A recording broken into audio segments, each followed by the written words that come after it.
Assalamualaikum warahmatullahi wabarakatuh. Alhamdulillahi rabbil alamin. Wa bihi nasta'inu ala umuri dunya waddin.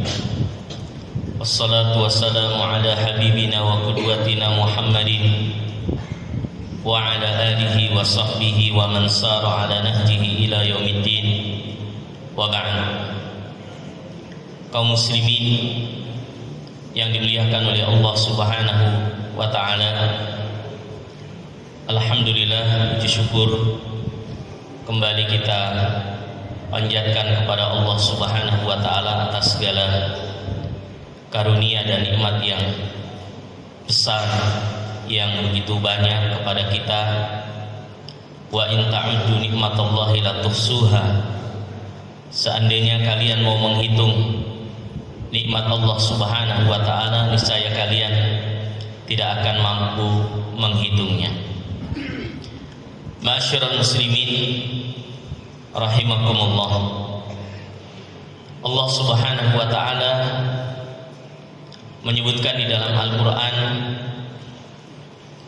ya ayyuhalladzina amanu in ja'akum fasiqun binaba'in fatabayyanu an tusibu qauman bijahalatin fatusbihu ala ma fa'altum nadimin. Di surat Al-Hujurat ayat yang ke-6, yang artinya, wahai orang-orang yang beriman, in ja'akum fasiqun binaba'in, ketika datang kepada kalian satu atau berita dari orang-orang yang tidak terpercaya, fatabayyanu, maka hendaknya kalian mengambil penjelasan atau mencari kebenarannya. Antusibu qauman bijahalah, karena itu bisa menyebabkan kemudaratan atau kebinasaan atau kerugian yang besar bagi satu kaum. Fatusbihu ala ma fa'altum nadimin, yang menyebabkan kalian menjadi menyesal. Ayat ini terkait dengan satu kisah. Kisah tersebut adalah di mana Nabi Shallallahu Alaihi Wasallam mengirim rombongan untuk mengambil zakat di satu tempat. Nabi mengutus yang disebut dengan Jabi Az-Zakawat, petugas yang bertugas mengambil zakat. Itu disebut dengan Jabi Zakawat. Berjalanlah rombongan itu. Belum sampai di tempat yang dituju, kemudian ada berita bahwa ada rombongan besar yang datang dari tempat yang mau dituju tadi dengan membawa kuda dan barang-barang yang banyak. Pasukannya banyak. Maka petugas yang diutus oleh Nabi tadi mengatakan begini, ya, kita dapat informasi ada rombongan besar mau datang. Mungkin saja mereka akan menyerang Nabi Muhammad SAW. Maka pulanglah ini rombongan, belum sampai ke tempat tujuan dan hanya mendengarkan selentingan informasi. Maka dia kembali dan melaporkan bahwasanya, melaporkan kepada Nabi, wahai Rasul, ada satu pasukan besar di tempat yang kita mau mengambil zakat di sana, kemungkinan besar akan menyerang kita. Lalu Nabi Shallallahu Alaihi Wasallam mengutus pasukan dan akhirnya ketemu di tengah jalan. Jadi pasukan yang dikirim oleh Nabi, ya ini tadi yang bertugas mengambil zakat, balik melapor dia menyangka bahwa ada pasukan menyerang. Maka utusan Nabi yang kedua, pasukan itu ketemu di tengah jalan dengan rombongan yang mau diambil zakatnya. Dengan rombongan yang mau diambil zakatnya, ketemulah di tengah jalan. Sudah hampir berperang. Maka ada inisiatif. Ya, ada inisiatif menanyakan, loh, ini pasukan yang bawa barang tadi sebenarnya dari tempat tadi itu karena utusan Nabi tidak sampai, mereka sepakat, ayo kita bawa semua barang-barang kita, zakat kita antar kepada Nabi Muhammad SAW. Tapi karena ini pembawa berita tadi tidak meng-cross check, tidak tabayyun, tidak tasabut berita tersebut, maka Nabi mengirim utusan. Akhirnya terjadilah diskusi sebelum terjadi peperangan. Yang bawa zakat mengatakan, kenapa kalian banyak sekali bawa orang, bawa senjata lagi? Pasukan yang diutus Nabi mengatakan, ya, karena ada berita bahwasanya kalian tidak mau membayar zakat dan kalian justru mau menyerang Nabi Muhammad SAW. Maka Nabi mengutus kami untuk memerangi kalian yang tidak mau membayar zakat. Rombongan yang bawa zakat mengatakan, tunggu dulu. Tidak seperti itu kejadiannya. Kami ini membawa rombongan ini dalam rangka untuk menyerahkan zakat kepada Nabi. Karena utusan yang diutus oleh Nabi Muhammad untuk mengambil zakat kami tidak sampai ke tempat kami. Tidak sampai, makanya kami bawa ini. Lalu pasukan yang diutus Nabi, oh seperti itu kondisinya. Kalau begitu kita datang kepada Nabi Muhammad SAW. Maka berangkatlah ini rombongan yang bawa zakat dengan pasukan tadi bersama menuju Nabi Muhammad SAW. Maka Allah Subhanahu wa taala menurunkan ayat ini.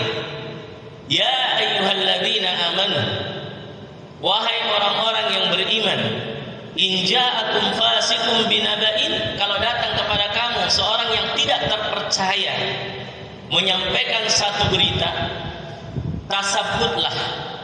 Ya, tasabbut itu artinya cross check, check and recheck, dicek dulu kebenarannya. Antusiru qauman bijahalah. Kalau tidak terjadi cross check, maka yang terjadi adalah kejadian yang merugikan satu kaum. Fatusbihu ala ma fa'altum nadimin, yang membuat kalian nanti menjadi menyesal. Ini satu prinsip jamaah sekalian di dalam Islam. Bagaimana yang namanya berita itu dibagi menjadi dua. Berita itu dalam Islam dibagi menjadi dua. Dilihat dari sudut orang yang membawa atau yang membawa berita. Jadi informasi atau berita di dalam syariat kita itu dilihat dari perspektif yang membawa berita itu ada dua. Yang pertama, ma la yahtamilul kadzib. Ya, ini dibahas biasanya dalam ilmu usul fikih.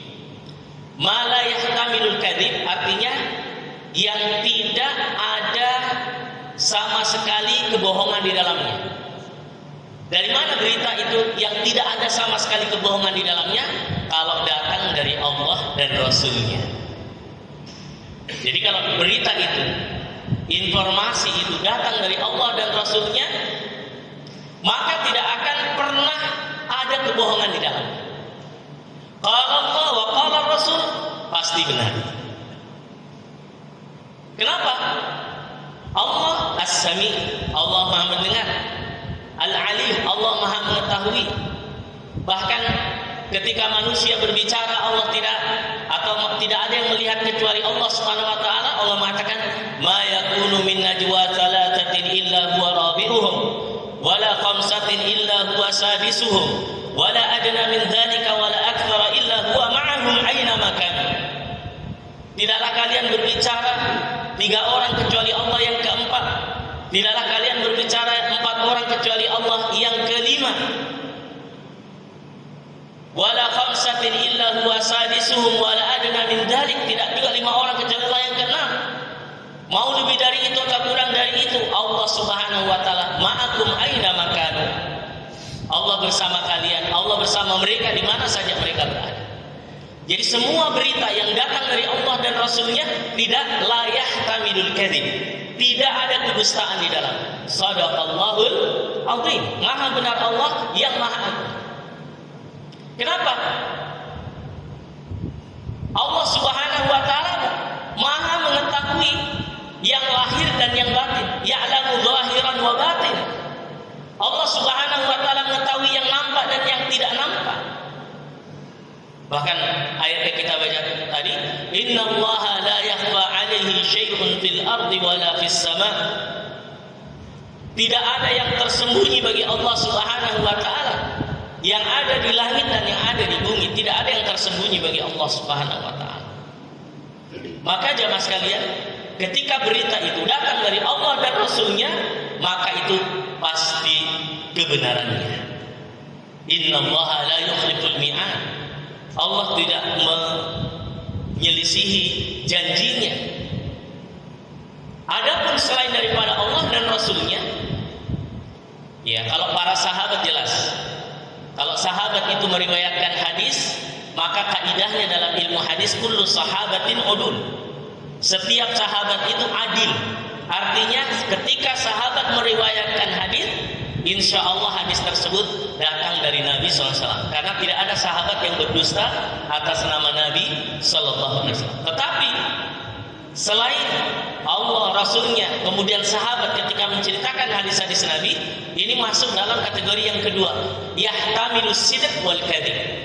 Berpotensi benar dan berpotensi juga tidak benar. Ketika datang dari orang yang amanah, orang yang terpercaya, bisa saja benar, tapi bisa saja juga tidak benar yang namanya berita tersebut. Makanya kaidahnya di dalam Islam, in ja'akum fasiqun binaba, kalau ada satu informasi, satu berita, fatabayyanu, maka hendaknya kalian mengambil check and recheck daripada semua berita tersebut. Nah, dalam konsep ini jamaah sekalian dimuliakan oleh Allah, di dalam kehidupan ini kita bisa bawa baik dalam dunia atau kehidupan nyata kita maupun dunia media yang berkembang digital hari ini. Dalam dunia nyata memang setiap berita yang datang kepada kita, apalagi kalau berita itu membahayakan kaum muslimin, harus di cross check. Di dalam Al-Quran Allah Subhanahu wa taala mengingatkan kita terkait dengan kisahnya Aisyah radhiyallahu anha.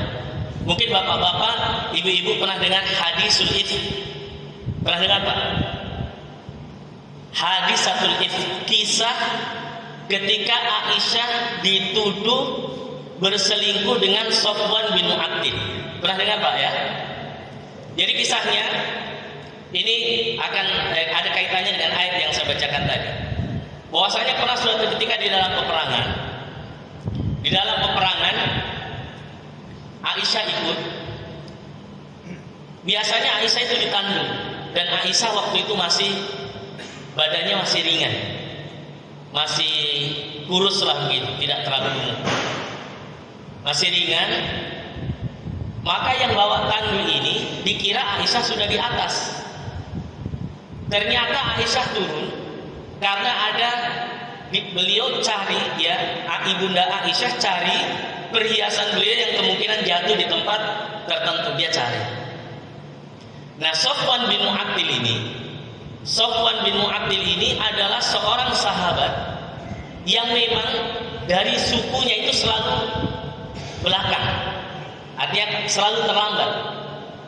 Jadi, tapi salah satu bentuk manajemen Rasulullah SAW, karena Rasulullah tahu bahwa dari sukunya Safwan bin Mu'attil, sahabat ini suka terlambat, maka dijadikan bagian paling belakang untuk mengecek ada enggak yang tertinggal. Jadi Rasulullah tugaskan, nah ini biasanya selalu terlambat, makanya dikasih tugas untuk mengecek semua bagian terakhir. Diceklah, ternyata mendapati Aisyah radhiyallahu anha sendiri di situ. Aisyah radhiyallahu anha sendiri di situ. Maka Safwan bin Mu'attil bawa kuda. Langsung Aisyah naik. Begitu berjalan, pas masuk kota Madinah, tiba-tiba orang munafik menghembuskan fitnah. Biasa. Yuhi ba'duhum ila ba'din zukhrufal qawli ghurura. Yang namanya setan itu pintar sekali membuat ide-ide negatif. Ya, ide-ide yang kontraproduktif. Maka dihembuskanlah dari orang-orang munafik pada saat itu, wah, ini kesempatan untuk mengganggu rumah tangga Nabi Muhammad SAW. Maka dihembuskanlah fitnah bahwasannya Aisyah selingkuh dengan Sofwan bin Mu'attil. Namanya berita, Pak, apalagi public figure Rasulullah. Dan dalam sejarah, Pak, tidak ada goncangan yang paling berat dirasakan Nabi melebihi goncangan ini, yang namanya hadisatul ifk, kisah dusta yang disematkan kepada keluarga Nabi Muhammad SAW. Terjadi gonjang ganjing. Saya lanjutkan kisahnya. Maka menyebar begitu cepat, ya, ibarat apa ya, angin yang begitu kencang. Langsung seluruh penduduk Madinah mengetahui fitnah ini.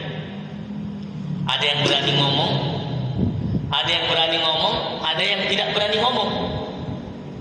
Dan di antara yang berani ngomong itu salah satunya keluarga Abu Bakar. Bayangkan, seorang yang namanya Mistah itu dibiayai hidupnya oleh Abu Bakar, dikasih, pokoknya dibiayai kehidupannya, ditanggung, karena Abu Bakar ini orang kaya. Mistah ikut ngomong, benar ini. Dia ikut menyebarkan berita bohong itu. Akhirnya Abu Bakar itu marah, Pak. Marah. Sampai akhirnya Abu Bakar mengatakan, kalau begitu, hai Mistah, saya hentikan semua bantuan saya kepadamu. Dihentikan. Ya, namanya manusiawi, Pak, ya. Sekelas Abu Bakar, Pak, sudah berbuat baik, ditanggung hidupnya, masih membicarakan Aisyah radhiyallahu anha. Rasulullah goncang. Bayangkan, Rasulullah goncang berhari-hari, bahkan Rasulullah sudah tidak enak makan. Disebutkan oleh para ulama kita, Rasulullah hampir percaya dengan kisah ini karena ayat belum turun. Coba bayangkan bagaimana sedihnya Aisyah. Aisyah di rumah, Rasulullah diam saja. Biasanya Rasulullah itu paling romantis, panggil istrinya ya Humairah. Bahkan kalau Aisyah minum, Pak, salah satu bentuk romantisnya Rasulullah itu, Rasulullah minum di bekas bibirnya Aisyah di gelasnya. Itu salah satu bentuk romantisme Nabi Sallallahu Alaihi Wasallam dengan para istrinya. Kadang lari bersama, kadang berlomba dengan Aisyah. Tapi saking dahsyatnya berita itu, subhanallah, Nabi diam, tidak bisa makan. Aisyah juga diam di kamar. Aisyah hanya berdoa, ya Allah, siapa lagi yang saya bisa percaya ini? Kalau suami saya sendiri sudah tidak percaya dengan saya, ya Allah, saya mohon kepada Engkau, ya Allah, bersihkanlah diri ini, ya Allah. Siapa lagi yang mau percaya dengan saya kalau suami saya sudah tidak percaya? Maka Aisyah nangis saja, nangis berdoa. Sampai akhirnya Rasulullah sudah tidak tahan juga, dibawa pulang. Aisyah diangkat ke rumahnya Abu Bakar.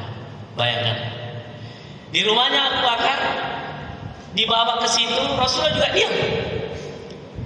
Rasulullah tidak tanya. Jadi cuma diantar Aisyah, Rasulullah duduk di situ, di rumahnya Abu Bakar. Aisyah sudah nangis sama ibunya. Coba bayangkan bagaimana sedihnya ibunda Aisyah. Nangis. Mungkin matanya sudah bengkak-bengkak, dia hanya bisa peluk ibunya. Ibunya juga tidak berani ngomong. Rasulullah, bayangkan. Kalau Rasulullah sudah diam, berarti Rasulullah marah itu. Karena Rasulullah kalau marah tidak bentak-bentak, diam saja. Bahkan terlihat dari raut air mukanya Nabi Muhammad SAW. Abu Bakar juga takut. Waduh, bagaimana ini? Ya, Abu Bakar itu lebih muda meskipun mertuanya Nabi Muhammad SAW lebih muda 3 tahun. Ya, Tidak berani ngomong juga Abu Bakar. Nabi ini. Duduklah Nabi di ruangan tamu. Abu Bakar juga duduk diam. Aisyah nangis dengan ibunya. Nangis terus dikerja. Ibunya paling hanya bisa menyabarkan, sabar nak. Kita juga tidak tahu bagaimana ini ceritanya. Kemudian di luar sana sudah heboh sekali. Wah, terjadi begini. Maka ada seorang di antara sahabat ngomong, percaya nggak kalau Aisyah selingkuh dengan Sofwan bin Mu'attil? Ada sahabat yang mengatakan, seandainya saya tidak pernah tahu kecuali Sofwan bin Mu'attil itu sahabat yang paling jujur, sahabat yang paling baik, sahabat yang paling bertakwa kepada Allah. Tidak mungkin Sofwan bin Mu'attil mau melakukan hal tersebut, apalagi ibunda Aisyah radhiyallahu anha. Padahal Aisyah atau Sofwan bin Mu'attil itu cuma bawa kuda kok, tidak bicara. Dia bawa kuda sampai Aisyah sampai di rumah beliau. Maka terjadi ketegangan yang luar biasa. Disinilah detik-detik ayat itu turun. Bahwasanya ketika Nabi diam di rumah Abu Bakar, Aisyah juga nangis di dalam. Aisyah hanya berdoa, ya Allah, berilah petunjuk ya Allah. Nabi dalam posisi itu sudah hampir menceraikan Aisyah. Coba bayangkan, hampir percaya Pak Nabi, karena fitnah yang luar biasa. Maka di detik-detik klimaks Rasulullah juga berdoa kepada Allah SWT, beri petunjuk. Coba bayangkan, kalau memang Nabi itu diuji dengan banyak sekali kondisi. Ketika istri beliau wafat, Khadijah kemudian paman beliau wafat, Abu Thalib, tidak ada lagi yang melindungi dakwah beliau. Itu ada jeda waktu juga ayat turun sampai Rasulullah sedih sekali, sampai turun ayat wadduha wallaili idza saja ma wadda'aka rabbuka wa ma qala. Allah tidak meninggalkanmu dan tidak membuat kamu sedih. Alam yajidka yatiman fa'awa, bukankah kau dulu dalam keadaan yang yatim kemudian Allah beri perlindungan dan seterusnya. Allah berikan kasih sayangnya. Maka dalam kejadian ini juga Rasulullah sudah klimaks. Hanya satu saja. Jadi itu detik-detik yang paling menegangkan. Coba bayangkan, di rumah mertua, suaminya marah, dalam kondisi seperti itu Aisyah cuma nangis, padahal dia tidak bersalah, tapi tidak ada yang bisa kasih petunjuk apapun kecuali hanya Allah Subhanahu wa ta'ala. Maka turunlah ayat. Turun ayat, subhanallah. Nabi terdiam sesaat, kemudian turun ayat yang di surat Al-Ahzab yang membersihkan bahwa Aisyah sama sekali tidak melakukan perbuatan yang keji. Disitulah Rasulullah bahagia, disitulah Abu Bakar bahagia. Kemudian disampaikan kepada Aisyah yang sedang menangis di dalam, bahwasanya Allah telah mensucikanmu wahai Aisyah, Allah telah mensucikan wahai Aisyah. Maka terjadi keharuan yang luar biasa, mengharu biru kejadian tersebut. Allah, coba ayat, Allah Subhanahu wa ta'ala turunkan ayat min fawqi sab'i samawat, dari langit yang ketujuh untuk mensucikan ibunda Aisyah radhiyallahu anha. Makanya kalau orang-orang Syiah menuduh macam-macam ibunda Aisyah, memang orang-orang Syiah memang tidak senang dengan ibunda Aisyah radhiyallahu anha. Maka ini satu contoh jamaah sekalian, bagaimana yang namanya informasi itu ketika kita tidak tapis, maka akan bisa menimbulkan mudarat yang besar. Bahkan dalam ayat yang lain menyebutkan fa idza sami'u, kalau mereka mendengarkan berita yang membahayakan kaum muslimin langsung disebarkan. Seandainya mereka berikan kepada ahli ilmu atau orang-orang yang memiliki pengetahuan tentang itu, la'alimahul ladzina yastambitunahu minhum, maka niscaya mereka para ahli ilmu itu akan bisa menjelaskan ini benar, ini salah. Mungkin dalam konteks saat sekarang ini kita bisa bawa dalam dunia nyata, dalam dunia digital saat ini, dalam dunia nyata, setiap informasi yang kira-kira kita belum yakin kebenarannya, jangan langsung langsung dilemparkan kepada orang lain. Hadis Nabi mengatakan kada, iya, kafa bil mar'i an yuqala kadiban an yuballigha ma sami'a. Atau kama qala alaihi salatu wasallam. Cukuplah seorang dikatakan berdosa itu kalau menyampaikan semua informasi yang sampai kepada dia kemudian disampaikan kepada orang lain tanpa memproses kebenarannya. Ini contoh yang nyata, dan saya pernah membaca penelitian Pak untuk masalah berita hoax gitu ya. Untuk hoax itu mohon maaf ini ya, hasil penelitian memang kebanyakan orang-orang yang masuk generasi kolonial, ya kayak kita ini kolonial Pak. Milenial itu dan Gen Z sekarang kebanyakan mereka lebih bisa memeriksa informasi-informasi. Tapi generasi seperti kita ini, kolonial ini, ya itu biasanya lebih gampang terkena hoax untuk menyampaikan informasi. Apalagi sekarang Pak, foto saja bisa seperti orang ngomong, suaranya asli seperti orangnya. Makanya ya ini luar biasa, kita hidup di zaman fitnah ya, dan tidak semua yang kuncinya adalah tidak semua yang kita dengar, kita lihat, kita sampaikan kepada orang lain. Seandainya pun benar, cukup sampai kepada kita dan kadang tidak perlu sampai kepada orang lain. Karena kita khawatir terkena hadis Nabi tadi, cukuplah seorang dikatakan pendusta kalau dia menyampaikan semua yang dia dengar dan semua yang dia lihat ya. Inilah kira-kira bahayanya dalam konteks saat sekarang ini. Saya tadi sebenarnya menyiapkan judul lain, tapi moderator menyampaikan judul itu, jadi saya teringat beberapa kisah untuk kami sampaikan di kesempatan ini. Terima kasih.